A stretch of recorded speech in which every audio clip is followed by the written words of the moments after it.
कहानी की शुरुआत में एक छोटा सा बच्चा पीटर को दिखाया जाता है जो अपने क्लास में अकेले बैठा हुआ है, बाकी बच्चों से अलग। उसका कोई दोस्त नहीं है। रात को पीटर सो रहा था, तभी उसे दीवार की अंदर से कुछ आवाज आ रहा था। वो फटाक से लाइट ऑन करता है, बाहर की तरफ देखता है। वो झूला अपने आप झूल रहा था। फिर वो अपने मॉम को ले आता है दिखाने को। उसका मॉम उसे कहता है ये काफी पुराना घर है, ऐसी आवाज आती रहती है, ये सब तुम्हारा वहम है। अगले दिन पीटर की क्लास में एक नई टीचर आती है, मिस डिवाइन। रात को पीटर खाना खाते टाइम अपने मॉम डैड से कहता है हेलोवीन में बाकी बच्चों जैसे ट्रिक और ट्रीट करने को। हेलोवीन में बच्चा लोग कुछ न कुछ सजता है। उसका डैड उसे कहता है कुछ साल पहले तुम्हारे जन्म से पहले एक लड़की हेलोवीन में ट्रिक और ट्रीट के लिए बाहर गई थी और गायब हो गई। उसका मॉम उस बात को वहीं पर खत्म कर देती है। उसके मॉम डैड का शक्ल देख के लगता है कुछ बात तो है जो पीटर से ये लोग छुपा रहे हैं। आज रात फिर से उस दीवार से किसी का आवाज सुनता है और अपने डैड को बुलाता है। उन्हें लगा वो शायद चूहा होगा और अगले दिन पीटर के रूम में चूहा मारने का दवाई दे देता है। पीटर अपने क्लास में ड्राइंग कर रहा था। मिस डिवाइन पीटर का ड्राइंग देख के चौंक जाती है क्योंकि पीटर का ड्राइंग बाकी बच्चों से बिल्कुल अलग था। ऐसा लगता है इस ड्राइंग में कोई मैसेज छुपा है।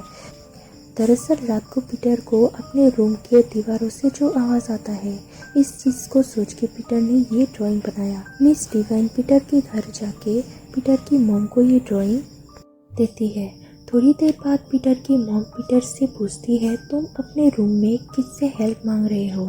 इससे पीटर कहता है मैंने नहीं मांगी, उसने मांगी। ये कह के पीटर अपना बात घुमा देता है, ये बस एक स्कैरी ड्राइंग है।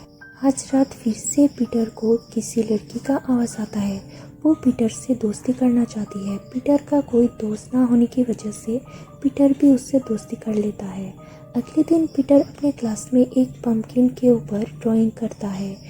पीटर उस पंपकिन को लेके जा रहा था। उसका एक क्लासमेट जो पीटर को हमेशा तंग करते रहता है, रायन, वो आके पीटर को पीछे से धक्का दे के गिरा देता है और उसका पंपकिन को तोड़ देता है। रात को इस सब बात पीटर उस लड़की को बता रहा था। इससे वो लड़की पीटर को उस्का रही थी। वो लड़का रायन को सबक सिखाने को, क्योंकि रायन हमेशा पीटर को परेशान करते रहता है। अगले दिन पीटर से माफी मांगने रायन आता है।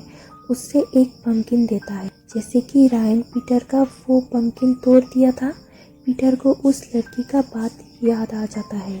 अब वो जाके रायन को सीढ़ियों से गिरा देता है, जिस वजह से रायन का पैर टूट जाता है। इससे पीटर का मॉम डैड बहुत गुस्सा करता है, पीटर को बेसमेंट पे बंद कर देता है। वहाँ पर पीटर को उस पिंजरे के अंदर एक टेडी दिखाया देता है।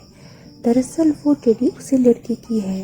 अगले दिन पीटर के घर में मिस डिवाइन आती है पीटर का मैथ टेस्ट रिजल्ट देने। मिस डिवाइन को पीटर की मॉम डैड का बर्ताव से शक होने लगता है। यहाँ पर कुछ तो गलत हो रहा है पीटर के साथ, जिससे वो यहाँ से चली जाती है। थोड़ी देर बाद पीटर को बेसमेंट से निकाल देते हैं। अब से पीटर का मॉम ही पीटर को पढ़ाएंगी।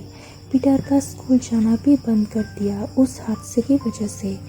रात को पीटर उस लड़की से बात करता है और उसका शक्ल देख के पीटर बहुत डर जाता है और वो कहती है मैं तुम्हारी बहन हूँ, मॉम डैड से बच के रहो, वो बहुत बुरे हैं। तुम्हारे इतना बड़े होने का इंतजार कर रही थी ताकि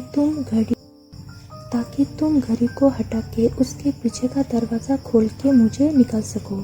थोड़ी देर में पीटर का मॉम डरावनी हालत में पीटर को डराती है। असल में ये पीटर का एक बुरा सपना था। वो लड़की पीटर के मॉम डैड के बारे में उस्का रही थी। पीटर इस बात का भरोसा नहीं करता, इसलिए पीटर को गार्डन में देखने को कहता है। वहाँ पर उस लड़की का कंकाल मिला। वो लड़की पीटर को कहती है हेलोवीन के दिन मेरे को दीवारों में बंदी करने ही वाला था, तभी ट्रिक और ट्रीटर दरवाजे पर आ जाता है। मैं उनसे मदद मांगी। मेरे मॉम डैड ने उस लड़की को मार दिया जिसका कंकाल पीटर को अपने गार्डन में दफना हुआ मिला। इससे पीटर उस लड़की की बातों में भरोसा कर लेता है और उस लड़की को कहता है मैं तुम्हें वहाँ से निकाल के वहाँ से हम दोनों भाग जाएंगे। पीटर की मॉम काम से बिजी था। पीटर जाके अपनी टीचर मिस डिवाइन को कॉल करके हेल्प मांगता है। तभी उसका मॉम ये सब देख लेता है। रात को खाना खाते टाइम पीटर की मॉम डैड खाना खाते हैं, लेकिन पीटर नहीं खा रहा था। पीटर की डैड को पीटर पे शक हो जाता है, शायद पीटर ने कुछ मिलाया होगा खाने। वो पीटर से पूछता है। इससे पीटर कहता है आपने मेरी बहन को मारा। असल में पीटर उस लड़की की बातों में आके चूहे मारने की दवाई खाने में मिला देता। पीटर उस घड़ी को हटाने के लिए जा रहा था। पीटर की मॉम घड़ी को हटाने से मना करती है। पीटर अपने मॉम को सीढ़ियों से गिरा देता है, जिससे उनके हाथ का चाकू उनके ऊपर लग जाता है। वो वहाँ पर ही मर जाती है। पीटर उस घड़ी को हटा के उस दरवाजे को खोल देता है। तभी वो लड़की डरावनी आवाज़ निकालने लगती है और पीटर का पीछा करने लगती है। तभी वो रायन कुछ लड़कों को लेके आता है पीटर को मारने के लिए। वो लड़की सबको एक एक करके बहुत ही बुरी तरीके से मार देती है और पीटर से कहती है जब पीटर पैदा हुआ वो लोग बहुत खुश थे और मैं जब पैदा हुआ था वो लोग रोने लगे। डैड मेरे साथ अच्छा सलूक नहीं किया, मुझे पिंजरे में बंदी कर दिया। ये कह के पीटर को उसकी पिंजरे में बंदी बना लेती है। तभी मिस डिवाइन आती है। घर में ये सब देख के बहुत डर जाती है। पीटर उसे यहाँ से भागने को कहती है। मिस डिवाइन पीटर को दीवार से निकाल के बाहर जाने ही लगी थी। वो लड़की पीटर को पीछे से ले जाती है और उस पिंजरे में फेंक देता है। पीटर उस लड़की से पूछता है तुम ऐसा क्यों हो? वो कहती है मैं तुम्हारी तरह परफेक्ट नहीं हूँ, मैं ऐसे ही पैदा हुआ, इसलिए कोई ऐसा बच्चे से प्यार नहीं। दरअसल ये पीटर की बहन थी। वो बाकी बच्चों जैसा नॉर्मल नहीं था, बहुत डरावना थी। इस वजह से पीटर का मॉम डैड उसे मार दिया।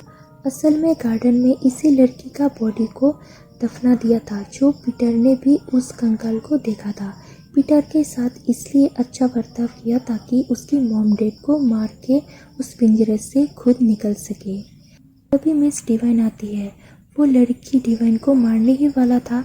पीटर उसकी बाल पकड़ के ऊपर आ जाता है और उसे उस पिंजरे में बंदी कर देता है। और वो लड़की पीटर को कहती है हर रात तुम्हें मेरी याद आएगी, मैं हमेशा तुम्हारे साथ रहूंगी। ऐसे ही मूवी का एंड हो जाता है।